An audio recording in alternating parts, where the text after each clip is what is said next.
Welcome back to Society Case Files. My name is Robert, and today I'm going to talk about the Hive Scum and Darktide and backpedal a little bit on something I said in my last video about this game. If you like this kind of content and you want to see more, please subscribe to the channel and hit the notification bell. And also you might consider becoming a member. Members get early access to videos and a bunch of other cool stuff, so take a look into it. It's pretty much the YouTube version of Patreon. Anyway, let's dive right in. The Hive Scum character came out a couple days ago, and I jumped in and I played a whole bunch because I learned something from my last video I made when I was talking about the Arbiter and how I didn't really like their special power. I was a complete jackass because I hadn't played enough. Once I got up to the point where I was able to modify that character's special, I got a pretty amazing version of it, and that character became a real nasty, unstoppable beast. So I didn't want to encounter the same thing this time where I jumped the gun and made a video about the character before I gave it a good chance to try all the stuff. And so this time I pretty much played until I was able to get some of the game-changing powers and try them out. And as a result of that, I was able to see some pretty neat things. This character turned out to be quite a bit of fun. I love the Hive Scum. I think it was way worth it. I have seen a lot of reviews from people that are complaining about the price of both the characters. I don't really feel like they're that expensive. I think it was $11 for the Hive Scum, and I think it's probably around the same price for the Arbiter. I can't remember. It's been a while since I purchased it. But you know, Vermintide 2, they charge for those characters as well, and there's a lot of work that goes into it. There's multiple voice actors, I think 3 on each gender to account for, and tons of dialogue options. I think they got to bring the other folks back so they can talk trash too. So I don't know. For me, there's a lot of content here for those new characters, whole new skill tree, lots of testing. I'm fine with paying that amount. I also kind of understand other people's feelings that, you know, if there were promises made, because that's what some of the reviews said, that there would be like characters coming out that were not going to cost money. I don't remember that. I didn't see that. But, you know, giving them a few extra dollars to make something this high quality to basically let me play an Escher, I'm totally in. I would practically pay full price if they'd make a Sister of Battle character for this. So maybe I'm just soft that way, but I don't know. Again, I don't really think it's that big of a deal. And as you play the character, you can see they put a lot of time and thought into it. And the same with the Arbiter, to be perfectly honest. I mean, the mechanic to have the dog and to test it in such a way that if you have 4 Arbiters and 4 dogs, it doesn't cause, you know, some kind of crazy network connectivity problems or whatever else. I mean, I have been in games like that where you're just running around with loads of stuff happening, and then you've got 4 dogs working independently, tearing up monsters and staying close by and doing their jobs. So I don't know. I think that anything short of, I might have started complaining if it would have been over $20, but for under $15, I think you're getting quite a bit of cool stuff. Now, the cosmetics that they included in the deluxe edition, not really entirely worth it, in my opinion. I think those could have been better. And honestly, I kind of wish that some of the cosmetics that are even not included, just like the goggles, didn't necessarily have to have like a weird rag that went over one of the characters' eyes. It would have been cool to just have goggles on their head. But I mean, these are nitpicky, very little things, because I have had nothing but fun playing this character. The dual pistols are super fun, and as you level it up, you get a lot of really cool modifiers to it. At this point, I've got extended magazines that are even bigger. So like normally you had 43-ish ammo for the guns. Now I'm up to 65 for them, and you could just pretty much hose people down like your little squad automatic weapon. And if you shoot people at close range with them, then you actually gain a bunch of benefits. You use your super, it automatically reloads. And as you reload, you're not taking from your reserves for the duration of your super. So I don't know. It's just really fun. It feels powerful, and I think this character is extremely viable. I'm not entirely sure that they're more powerful than my Zealot ended up being, but again, this character isn't even maxed out yet. I only got up to basically right before level 20. And maybe once you've got all of your curios and everything maxed out in a really cool build, you might be right up there with everybody else. And I'm sure that will be the case. Because, you know, my Zealot has the disadvantage of having to be right up close and personal, literally in everyone's face. So this character kind of has the same thing of being close up, but with the pistols that I'm using, it makes for some pretty interesting fights. The last two missions I did before I made this video were so freaking crazy intense that honestly my hands were sore at the end. It was just so much action going on. And part of that is because there's an event going on right now where you basically are collecting these things that build a meter, and as you build the meter you get different rewards, and it's an event that's going to go on for another 15 days or so. And along the way you're going to find these altars that you can pray at, and when you do, you get a monstrosity that comes. It could be one of the humanoid characters, like one of the lieutenants or the captains. It could be a spawn of Nurgle. It could be, you know, whatever. It's one of the big monsters, and they come out and they rampage around.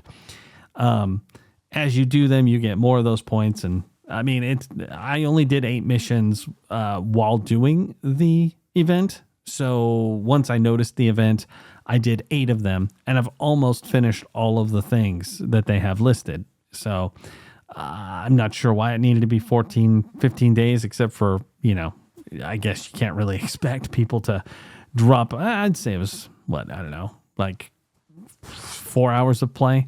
You can't really expect people to do that in a day or two. And, you know, if you got busy, you could miss the whole event if they only had it for 3 days. So still, 14 days seems like quite a while if they're not going to make it to where it's a little slower. At the same time, I had a great time doing it, and it's super fun to just see how much carnage can go on because you've unleashed one of those crazy altars. Now, the Hive Scum actually does get a point where they can change their grenade out for different things. And in this case, I chose to go with the rocket launcher, and it is dramatically overpowered right now. I'm not entirely sure if they're going to fix it or change it, or if they just think it's hilarious. And maybe that's in higher levels, it won't be this nasty, but fighting like the big guys, not the humanoids per se, because they have shields and they seem to not go down quite as quick.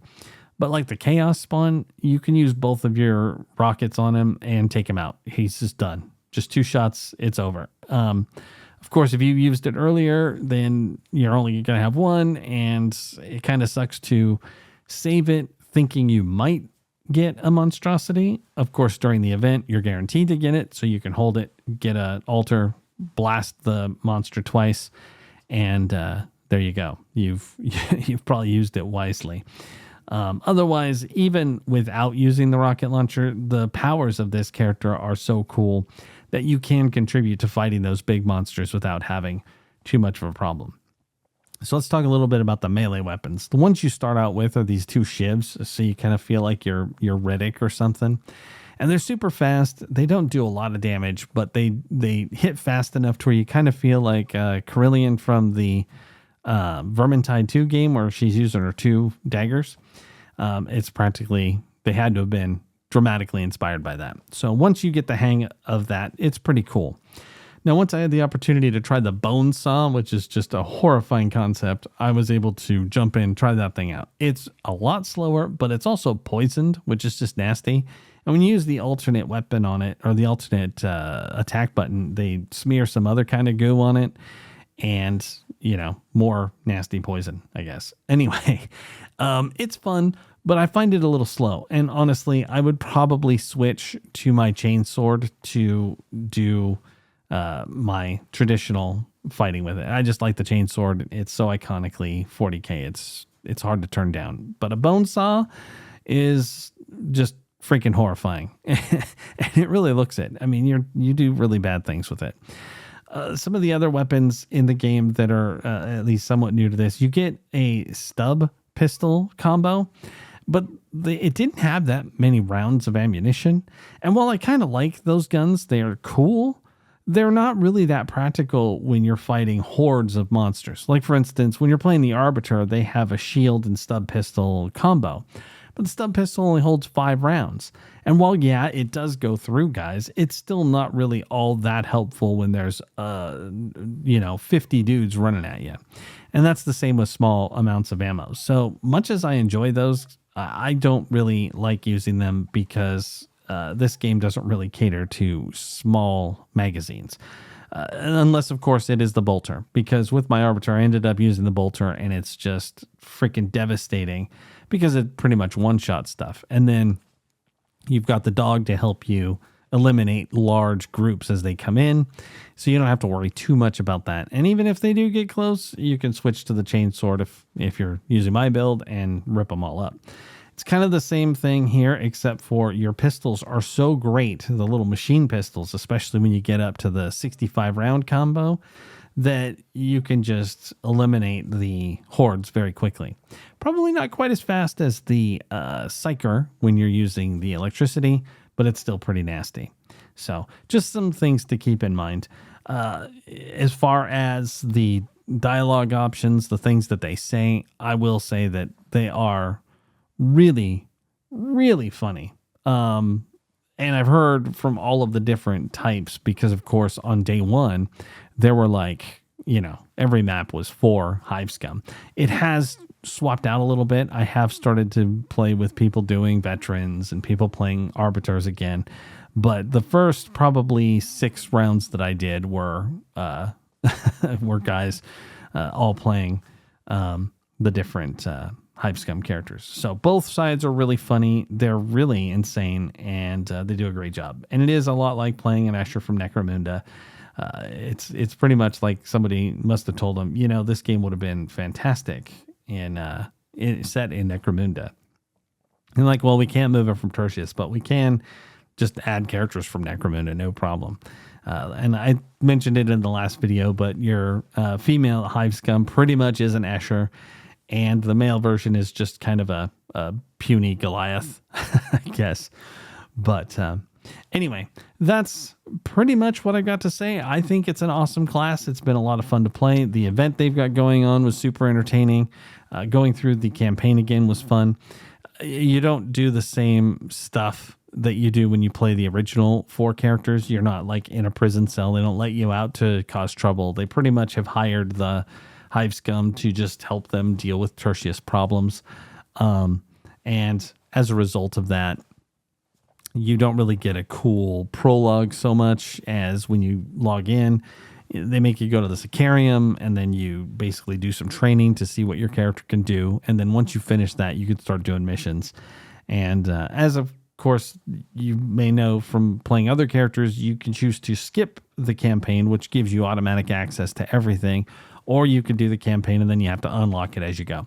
I think it's a little shifty that they don't give you the contracts right away because, I had to do quite a few missions to get up to the point to unlock his stuff. And then, of course, at that point, you've got a mission contract that says do 8 missions. Well, I would have had that half done if I would have skipped the campaign. But anyway, that is what it is. It's fun just to play. So, and in some cases, that's what this game is about because, you probably have most of your stuff. Now, have I played it on harder difficulties? No, that's not really my thing. I have a lot of fun with the difficulty that it's at. I don't win every single time. And I'll go up to Malice. It is interesting that you have to unlock the different difficulties, even if you've got penances that show that you've done the higher difficulty several times. Since they've made the adjustment to how it works, you still have to unlock them all. So you got to do like 5 missions in Uprising, 5 missions in the next one, and so on until you get them all.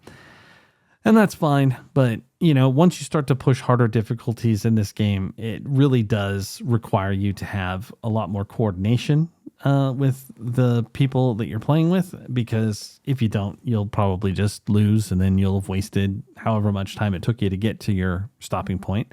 And that's always frustrating, especially since you don't get you don't get very much for that. And if you're level 30, it doesn't matter so much because you probably already have everything you need. So, doing missions and failing just for trial and error is okay. But you probably wouldn't fail if you were able to communicate with people and they weren't doing crazy stuff like running off on their own or not using their supers at the right time or not dropping down health packs.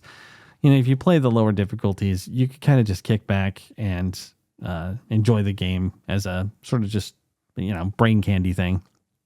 Whereas if you're going to get into the harder stuff, which does look amazing, then you just want to make sure that you cultivate some friends and do it right.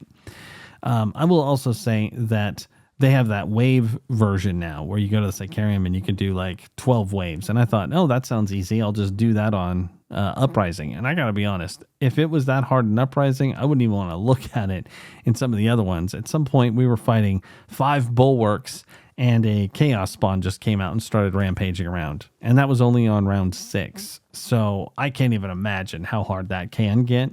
And considering that I've done some maps here that were in the Uprising level that were so intense and just so insane with everything going on that I was like not blinking and practically spinning around, just shooting in all directions like some kind of, wild turret, it leads me to believe that maybe the difficulty is a little bit spread out, like it's not consistent, but it is what it is. I think that they've done a great job all around. So anyway, bottom line, TLDR, the Hive Scum is worth the money. I think they're a great character class. The Arbiter is also worth the money. Super fun.